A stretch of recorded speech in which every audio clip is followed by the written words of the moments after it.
സന്ദീപ് വാര്യർ കോൺഗ്രസ് നേതാവ് നമുക്കിപ്പോൾ Shri Sandeep Warrier E P ജയരാജന്റെ പ്രതികരണം അതല്പം ഭിന്നമായ CPM ഒരു പ്രതികരണമാണ്.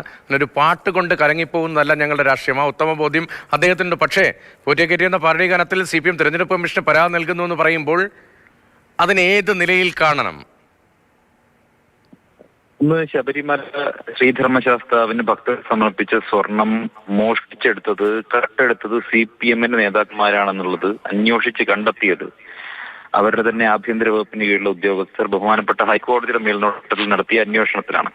ഈ അന്വേഷണത്തിൽ വിശ്വാസമില്ല, ഈ അന്വേഷണ ഉദ്യോഗസ്ഥർ കണ്ടെത്തിയത് തെറ്റാണെന്ന് അവർക്ക് പറയാൻ സാധിക്കും. മറ്റു പ്രധാനപ്പെട്ട കാര്യം, ഇത് ആദ്യം പരാതി കൊടുത്തത് CPM വേണ്ടിയിട്ടാണല്ലോ. CPM തന്നെയാണല്ലോ പരാതി കൊടുത്തിട്ടുള്ളത്. ഈ പറയുന്ന പ്രസാദ് കുഴിക്കാല എന്ന് പറയുന്ന ഇതിൽ പരാതി കൊടുത്തിട്ടുള്ള ആൾ, അദ്ദേഹത്തിന് ഈ അവകാശപ്പെടുന്ന പോലെ തിരുവാഭരണ പാത സംരക്ഷണ സമിതിയുമായിട്ട് ഒരു ബന്ധവും ഇല്ല എന്ന് അവർ തന്നെ പറഞ്ഞിട്ടുണ്ടല്ലോ.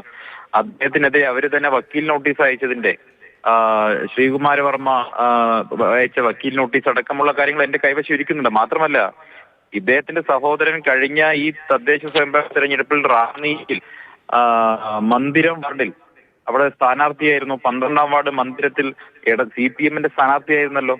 അത് ആ സഹോദരന് വേണ്ടി പ്രവർത്തിച്ചുകൊണ്ടിരിക്കുകയായിരുന്നല്ലോ കഴിഞ്ഞ 1.5 മാസക്കാലം. അപ്പൊ അത്തരത്തിൽ CPM ഒരു സമുന്നതനായിട്ടുള്ള ഒരു നേതാവിന്റെ സഹോദരൻ, ഇപ്പൊ സ്ഥാനാർത്ഥിയായിരുന്ന ഒരാളുടെ സഹോദരൻ CPM നേതാക്കന്മാരുടെ സ്വാധീനത്തിന് വഴങ്ങി കൊടുത്തിട്ടുള്ള പരാതിയാണ് നമ്മൾ കണ്ടത്. അപ്പൊ ഇത് വിവാദമായ തുടർച്ചയായി. പക്ഷേ ഇപ്പോൾ ഈ പാർട്ടികാരത്തിൽ തിരഞ്ഞെടുപ്പ് കമ്മീഷനെ സമീപിക്കുന്നത് CPM നേരിട്ടാണെന്ന് പറയുമ്പോൾ അത് മറ്റാരുമല്ല, ശബരിമല ഉൾക്കൊള്ളുന്ന പത്തനംതിട്ടയിലെ CPM ജില്ലാ സെക്രട്ടറി രാജു എബ്രഹാമാണ് തിരഞ്ഞെടുപ്പ് കമ്മീഷന് പരാതി നൽകുന്നത്. അപ്പോൾ പാർട്ടി നേരിട്ട് ഇറങ്ങുകയാണ്. ഇത് അയ്യപ്പനെ അധിക്ഷേപിക്കുകയാണ് എന്നതാണ്. അപ്പോൾ സ്വർണം കെട്ടതല്ല പ്രശ്നം, അതിനപ്പുറത്തേക്ക് ഈ പാട്ടാണ് പ്രശ്നം. ഇതുണ്ടാക്കുന്ന ഒരു ഇമ്പാക്റ്റ് എങ്ങനെയാകും? ഇതെല്ലാം കേരളത്തിലെ ജനങ്ങൾ കണ്ടുകൊണ്ടിരിക്കുന്നുണ്ട്, അയ്യപ്പ ഭക്തർ കണ്ടുകൊണ്ടിരിക്കുന്നുണ്ട്. അവർ പരാതി കൊടുക്കട്ടെ. ഇതിൽ ഒരു തരത്തിലും ഞാനൊരു അയ്യപ്പ ഭക്തനാണ്. ഇതുമായി ബന്ധപ്പെട്ട് ശബരിമലയിലെ സ്വർണ്ണപ്പാളി മോഷണവുമായി ബന്ധപ്പെട്ട് ഇത്തവണ നടന്ന സമരപ്രക്ഷോഭങ്ങളിൽ ഏറ്റവും ആദ്യം പ്രക്ഷോഭ പരിപാടിയിൽ പങ്കെടുത്ത് ഈ പിണറായി പോലീസിന്റെ മർദ്ദനവും ഏറ്റുവാങ്ങി ജയിലിൽ പോയ ആളാണ് ഞാൻ. അതുകൊണ്ട് തന്നെ പറയുന്നു, അയ്യപ്പ ഭക്തൻ എന്നുള്ള എനിക്ക് പറയുന്നു, ഒരു അയ്യപ്പ ഭക്തന്റെ വികാരത്തെയും വ്രണപ്പെടുത്തുന്ന ഒന്നും തന്നെ ആ പാട്ടിലില്ല. ആ പാട്ട് ലക്ഷോപലക്ഷം വരുന്ന അയ്യപ്പ ഭക്തരുടെ ഹൃദയവികാരത്തെ പ്രതിഫലിപ്പിക്കുന്നതാണ്, അവരുടെ രോഷത്തെ പ്രതിഫലിപ്പിക്കുന്നതാണ്.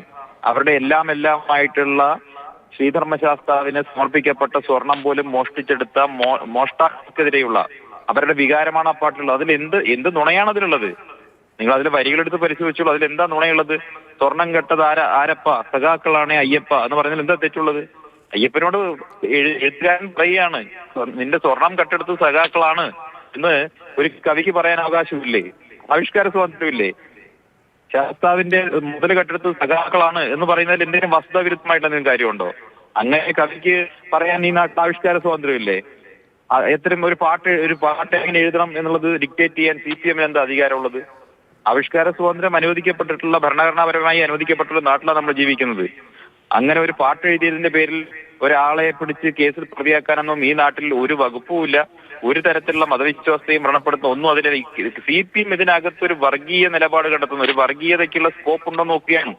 കാരണം ആ പാട്ടിന്റെ സൃഷ്ടാക്കളിൽ മറ്റ് മതവിഭാഗങ്ങളിൽപ്പെട്ട ആളുകളുണ്ട് എന്നുള്ളത് കൊണ്ട് അവർക്കെതിരായിട്ട് തിരിക്കാൻ, ഇത് ഒരു മതപരമായ പ്രശ്നമാക്കാൻ, വർഗീയ പ്രശ്നമാക്കാനുള്ള ദുഷ്ടലാക്കോട് കൂടിയിട്ടാണ് CPM ഇതിന് പുറകിൽ ഇറങ്ങി തിരിച്ചിട്ടുള്ളത്.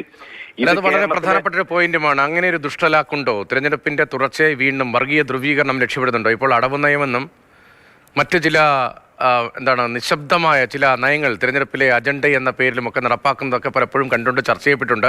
അത്തരം ധ്രുവീകരണ ശ്രമങ്ങളൊക്കെ ഉണ്ടാകുന്നുണ്ടോ എന്നത് അത് ഏത് ഭാഗത്തുനിന്നാലും അത്തരം ചർച്ചകൾ കൂടി പാട്ടുമായി ബന്ധപ്പെട്ട കേസും വിവാദങ്ങളും വരുമ്പോൾ ഉണ്ടാകുന്നുണ്ട്.